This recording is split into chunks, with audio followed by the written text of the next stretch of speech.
Tie šarvai konkrečiai šitie, jų yra praktiškai toks fragmentas rastas žemutiniai pily. Realiai analogas yra rastas Pskovo Kremliuje ir rusai jį datuoja anksčiau. Rusai visada mėgsta pritempinėti ir atseit Daumanto šarvai. Bet realiai pagal visą struktūrą šarvo jis tikrai nėra ankstesnis 14 amžiaus ir jo labiau, kad rastas 14 amžiaus antros pusės sluoksnėje žemutiniai pily. Tai yra atkurti šarvai būtent pagal tą radinį. Jie yra tokie, kaip įvardinant, švininiai. Tai yra odinis pagrindas, prie jo yra prisiūtas plokštelės, kurios yra dar priknėdytos, čia yra juostelė, kad neišsiskirtų. Prototipas tų šarvų greičiausiai yra Bizantija, per slavų kraštus. Atėjęs į mūsų kraštą, nes 14 amžiaus antroji pusėje LDK Algirdas jau buvo išplėtęs pakankamai, rusynų žemė buvo daug įeinančių į LDK sudėtį, todėl betarpiškai jų meistrai dirba mūsų kariuomeniai. Ir aišku, keitėsi įtakos. Tas skydas, čia taip vadinamas pavėsė stiliaus skydas, pavizas vadinamas. Realiai irgi yra prototipas šitų skydų, spėjama, kad atsirado Baltų kraštuose. Nes 15 amžiuje rasta, reiškia, 15 amžiaus dokumentai Vokiečių ordino inventarizacijos sąrašai ir pirkimo dokumentai, kur toks skydas yra įvardinamas kaip prūsiškas skydas. Tai yra desprūsišė šelda, tipo, vokiškai. Čekai taip pat jį vadino lietuviškų skydų 15 amžiuje. Tuo pat metu realiai Italijoje, Pavėse regione, Pavėse atsiranda irgi panašios formos skydas. Tai, Bumblauskas sako, kad jisai atseit kildinamas yra iš Baltų. Tegu taip ir bus. Galbūt tai turėjo įtakos vieni kitiems. Nežinau, bet 14 amžiuje, 15 jau visa vakarų Europa išvien su tokiais skydais. Aišku, jie buvo įvairių formų ir kampuoti, bet principas yra tas pats. Pagrindinis skydas ir yra gaubtas išėmimas, kaip kumpas, atsiskanis skydas. Šalmas, vėlgi LDK žemėse realiai yra radiniai bent 2 ar 3. 2 radiniai yra iš rusynų žemių. Ir vienas radinys yra Torūnėje. Torūnėje, tai ten Vokiečių pilyje. Vėlgi Lenkų istorikai, mes puikiai žinom, kad Lenkai labai nemėgsta atiduoti kažkokių tai išradimų kitiems, bet jie pripažįsta, kad šitas šalmas tai yra atėjęs iš Baltų. Taip vadinamas Pikelhube, su va tokiu smaigu.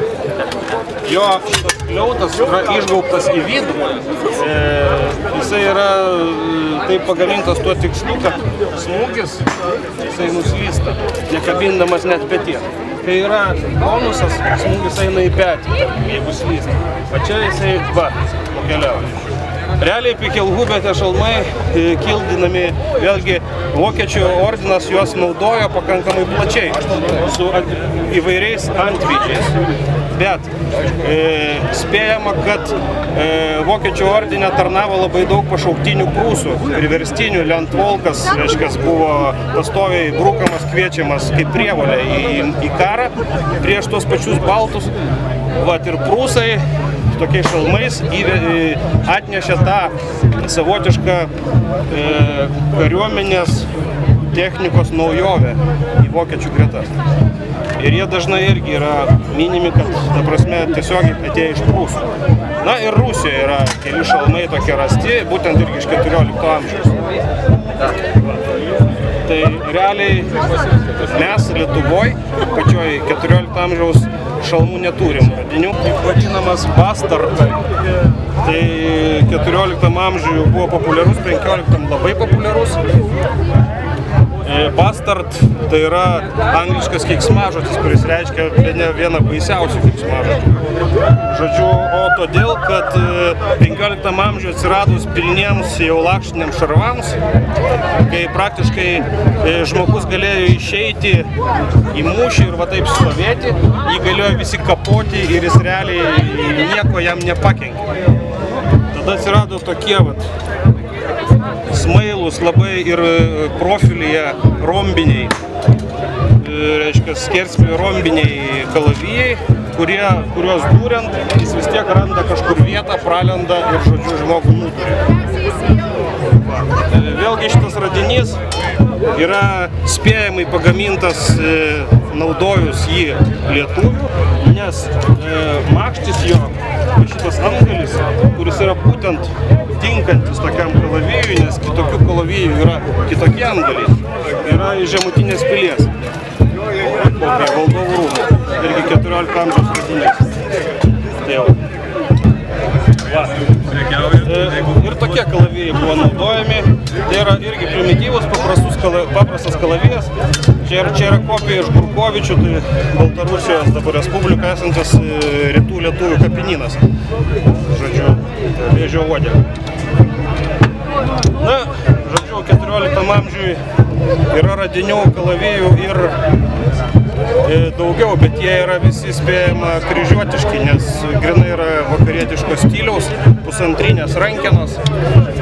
Žodžiu, nu, tarkim, 14 amžiui, kai vyko įnirtingas karas, realiai ginklų žmonės labai nepuoselėjo.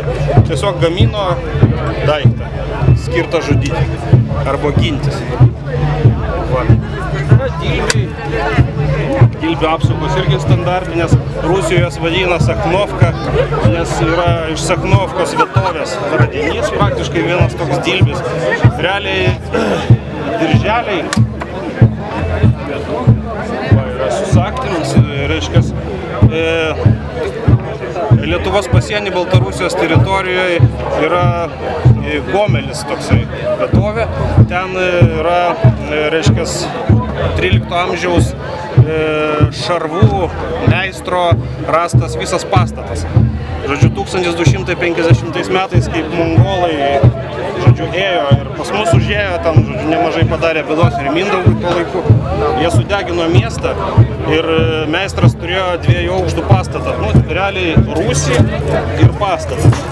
Ir gaisro metu viršutinis aukštas įlūžo ir įgriuvo. Tuo būdu užkonservavo visą tai, kas buvo dirbtuvėse. Tai, žodžiu, atkasė labai daug lameliarinių šarvų plokštelių, 1500 gal. Na ir tame tarpe fragmentą tokios apsaugos. Tai realiai tai yra visiškas pasienis šalia Novgarduko ir 14 amžiuje ten jau buvo lietuvių žemės, LDK žemės, kur tie patys ten slavai mokėjo duoklės, prievolės ir automatiškai gamino šarvuotę mūsų kunigaikščiams ir kariuomenei. Tokiom kojinėm yra pavaizduotas karys Kęstučio antspaudė 1379 metų.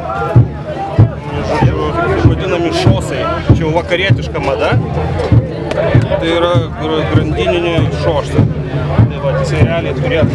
Ir čia yra raitelio atributas vėlgi, nes pasiturintis žmogus žmogus galintis save taip aprėdyti 14 amžiuje realiai turėjo ir žygą, kuris jį nešė. Kitaip yra nerealu su tokiu svoriu kažkur keliauti, kažkokius žygius. Na, sveria pilnas komplektas, jeigu paskaičiuoti viską, tai turbūt apie 40 kg. Realiai. Bet ir tai, čia yra plieninės plokštelės, jos yra plonintos, būtent plonintos, grūdintos. Pakankamai autentiškai viskas padaryta netgi ir pagal svorį. Na, žodžiu, tęsiant kalbą apie kojines ir prisimenant Kęstučio antspaudą, jame karys pavaizduotas šiaip labai įdomi šarvuotė. Tai yra 40% galima sakyti šarvų jo yra vakarietiško stiliaus, 60% yra rytietiško. Tai yra lameliariniai šarvai. Susideda iš daug iki 1500 surištų tarpusavio plokštelių, užeinant į vieną ant kitos kaip čerpių tipo, čerpinio stovo. Tai va, tai čia yra spėjama rytietiškas šarvas atėjęs iš mongolų, iš Korėjos, Kinijos, Japonijos, žodžiu, per mongolus slavams ir per slavus mums. Nes realiai tokių plokštelių yra rasta ir Lietuvoje. Žodžiu, tai va, tai su tokiais šarvais tas karys yra pavaizduotas, vėlgi su mano minėtom kojinėm, tai yra vakarietiška, ir su skrybėle. Taip vadinama vakarietiškas šapelio prototipas, šapelio arba kettleheado, taip katilo, tik tai jau kita modifikacija. Va, tokiais šalmais 14 amžiuje vakarų Europoje nemažai yra karių ir ikonografijos, reiškia, pateikta būtent su tokiais šalmais. Tai yra kario poza pasiruošusio gintis ir pult. Jisai dengia visą save, realiai. Jeigu jam kas kerta, jisai suskydo apatinę dalį gina ir kojas, o galvą prižiūri kalavijas. Ir automatiškai jisai tuo pat metu gali kontratakuoti. Čia yra primityviausias pats dalykas. Nemažai yra manuskriptų vakariečių, kur yra aprašytos kovos, net nupaišytos. Ta prasme, kalavijų ten, ilguoju kalavijų, dvirankių ten ir taip toliau. Svarbu yra tai, kad mūsų protėviai sugebėdavo žaibiškai reaguoti į antpolius, žaibiškai reaguoti į kultūrą tą ir žaibiškai perimti visas naujoves.